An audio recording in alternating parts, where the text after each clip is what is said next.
दोस्तों नमस्कार। आज मैं जाने वाला हूँ बड़ा बिजनेस की पहली बिजनेस क्लास लेने हेड ऑफिस badabusiness.com के यानी कि ओखला में। तो देखते हैं कि क्या सही में बड़ा बिजनेस में कुछ ऐसी स्ट्रेटेजीज बताई जाती हैं कि जिससे बिजनेस क्या लोगों के काम धंधे आगे बढ़ सके। क्या आईबीसी कोर्स में सही में वो बात है, वो दम है कि हाँ कमाई के जरिए खुल सके, या फिर सिर्फ और सिर्फ लोगों को शामिल करने की योजना है। चलिए जानते हैं आगे चल के बड़ा बिजनेस के हेड ऑफिस चलते हैं। Guys very good morning. हम लोग यहाँ पे है इस टाइम पे बड़ा बिजनेस की पहली बड़ी क्लास लेने के लिए। संडे पे हम हैं इस टाइम पे बड़ा बिजनेस के हेड ऑफिस यानी कि ओखला न्यू दिल्ली, और अभी हम पहली क्लास जो है लेने वाले हैं। चलिए क्लास पे चलते हैं।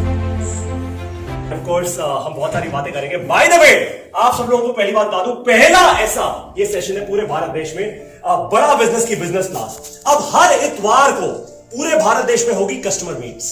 क्या बात, पूरे भारत देश में। क्योंकि बात साफ है।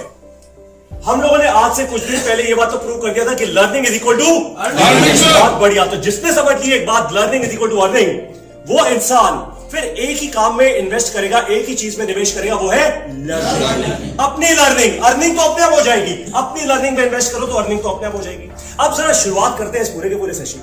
देखिए आज हम ये बड़ा बिजनेस की बिजनेस क्लास क्यों ले रहे हैं।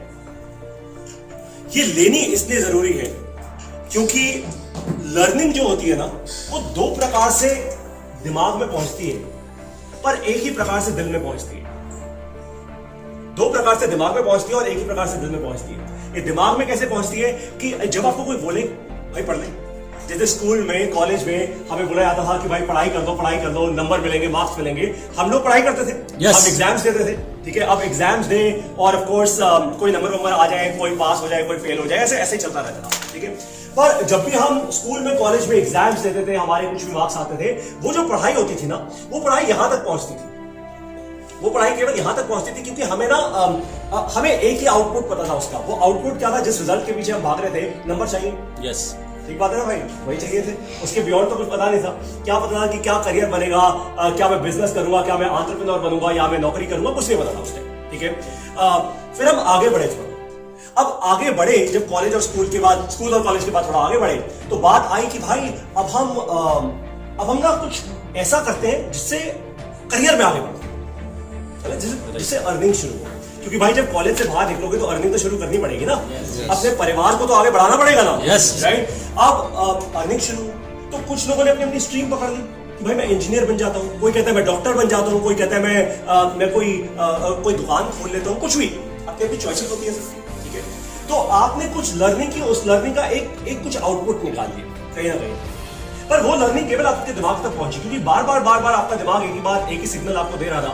वो सिग्नल ये था कि भाई मेरे को कुछ काम करना है, इतना पैसा लगा लिया, इतना समय लगा लिया, इतना पैसा खर्च कर लिया, इतना समय खर्च कर लिया, तो अब भाई कुछ तो करना शुरू करो ना, अपने परिवार को आगे बढ़ाना शुरू करो, थोड़ी अर्निंग तो होनी चाहिए। अब आप में से ना कुछ लोगों का दिमाग नेक्स्ट लेवल पे गया, आप ही में से कुछ लोगों का दिमाग गया नेक्स्ट लेवल पे, सोच गई नेक्स्ट लेवल पे। वो सोच कैसे गई नेक्स्ट लेवल पे, आप लोगों ने सोचा कि ठीक है कुछ पैसा तो बन गया, पर दुनिया में और भी ऐसे लोग हैं जो बहुत कुछ कर पा रहे हैं, उनमें और मैंने में फर्क क्या है।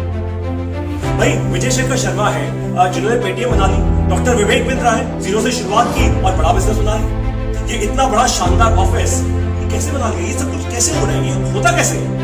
ओके गाइस, तो एक बार फिर से अभी बता दें कि हम ओके गाइस, तो हम क्लास लेके वापस आ चुके हैं। अब मिलवाते हैं आपको कुछ आईबीसी से कि कैसा रहा उनका एक्सपीरियंस। नमस्कार सर, क्या नाम है आपका? नमस्कार, क्या नाम है आपका? मेरा नाम चंद्रशेखर।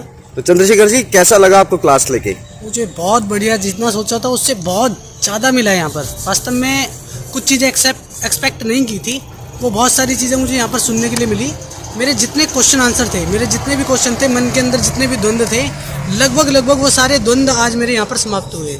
और मुझे बहुत बढ़िया लगा। पारितोष सर का जो सेशन था, उस सेशन में वास्तव में बहुत ज़्यादा कुछ लर्निंग सीखने के लिए मिली।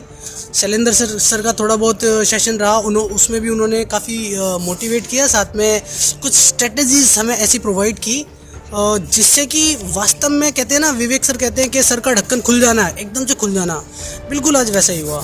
मेरे मन के बहुत सारे द्वंद्व खत्म हो गए, मेरे बैरियर जो माइंड के बैरियर थे कहीं ना कहीं वो बैरियर भी से भी खत्म हुए और I feel very awesome. Thank you very much sir.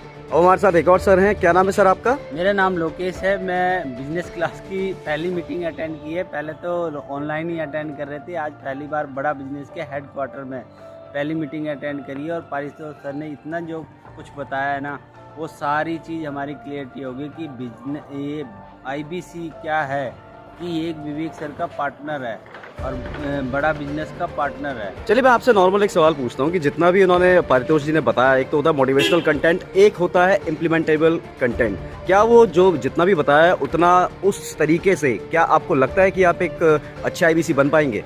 हाँ, डेफिनेटली लगता है, क्यों नहीं कर सकते, क्योंकि फिजिकल और मोटिवेशन में दो पार्ट होते हैं और डेफिनेटली हम कर पाएंगे इस चीज़ को। चलिए ठीक है sir, thank you very much. Okay guys, उम्मीद है आप सबको इस बड़ा बिजनेस की बिजनेस क्लास बहुत पसंद आई होगी। और इसको मैंने थोड़ा सा रोक दिया क्योंकि बहुत लंबी क्लास है, छोटे छोटे यानी कि 5-5 मिनट के कैप्सूल्स में मैं इसको डालूंगा। चैनल को आप सब्सक्राइब कर लीजिएगा ताकि पारितोष शर्मा सर ने जो भी स्ट्रेटेजीज बताई हैं, अभी तो सिर्फ इनिशियल बातचीत बताई थी, मगर जो स्ट्रेटेजीज बताई हैं वो आप सारी जान सकें। तो फिलहाल मैं आपका मोटिवेशनल फकीर IBC सूजो, बाकी बातें करेंगे बाद में, मगर फिलहाल मैं हूँ खाने के लिए इस स्पॉट पे। और स्पॉट यानी कि मैं पहुंच चुका हूँ द्वारका। रास्ते में थोड़ी सी एडिटिंग करी थी, यानी कि इंस्टेंट एक स्ट्रेटेजी मैं आपको बताता हूँ कि अपने कस्टमर को अगर आप इंस्टेंट सर्विसेज दोगे तो वो आपके साथ जुड़ा रहेगा, कहीं नहीं जाएगा। ये मत सोचना कि जो है वो उसके पास ऑप्शन नहीं है, ऑल्टरनेट्स नहीं है। बहुत सारे ऑप्शंस होते हैं, जिसने पैसा खर्चना है उसके पास 36 जगह है, मगर सर्विसेज बेस से ही आप जो है अपने कस्टमर को रिटेन कर सकते हैं, राइट। सो चलते हैं, अगला जो एपिसोड है वो आपको कल मिलेगा। फिलहाल आज के लिए इतना काफी है, टाइम है अब लंच करने का। Bye bye.